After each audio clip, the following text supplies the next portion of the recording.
Price card. இன்றைய தியானம் யோவான் 15:4-12 வரை. என்னில் நிலைத்திருங்கள், நானும் உங்களில் நிலைத்திருப்பேன். கொடியானது திராட்சை செடியில் நிலைத்திராவிட்டால் அது தானாய் கனி கொடுக்க மாட்டாதது போல, நீங்களும் என்னில் நிலைத்திராவிட்டால் கனி கொடுக்க மாட்டீர்கள். நானே திராட்சை செடி, நீங்கள் கொடிகள். ஒருவன் என்னிலும் நான் அவனிலும் நிலைத்திருந்தால் அவன் மிகுந்த கனிகளை கொடுப்பான்.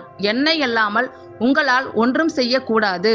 ஒருவன் என்னில் நிலைத்திராவிட்டால் வெளியே எரியுண்ட கொடியைப் போல அவன் எரியுண்டு உலர்ந்து போவான். அப்படிப்பட்டவைகளை சேர்த்து அக்கினியிலே போடுகிறார்கள், அவைகள் எரிந்து போம். நீங்கள் என்னிலும் என் வார்த்தைகள் உங்களிலும் நிலைத்திருந்தால் நீங்கள் கேட்டுக்கொள்வது எதுவோ அது உங்களுக்கு செய்யப்படும். நீங்கள் மிகுந்த கனிகளை கொடுப்பதினால் என் பிதா மகிமைப்படுவார். எனக்கும் சீஷராய் இருப்பீர்கள்.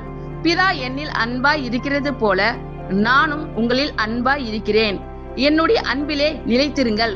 நான் என் பிதாவின் கற்பனைகளை கைக்கொண்டு அவருடைய அன்பிலே நிலைத்திருக்கிறது போல நீங்களும் என் கற்பனைகளை கைக்கொண்டிருந்தால் என்னுடைய அன்பிலே நிலைத்திருப்பீர்கள். என்னுடைய சந்தோஷம் உங்களில் நிலைத்திருக்கும்படிக்கும் உங்கள் சந்தோஷம் நிறைவாய் இருக்கும்படிக்கும் இவைகளை உங்களுக்கு சொன்னேன். நான் உங்களில் அன்பாய் இருக்கிறது போல நீங்களும் ஒருவரில் ஒருவர் அன்பாய் இருக்க வேண்டும் என்பதே என்னுடைய கற்பனையாய் இருக்கிறது. ஆமென். கர்த்தர் உங்கள் அனைவரையும் ஆசீர்வதிப்பாராக. God bless you all.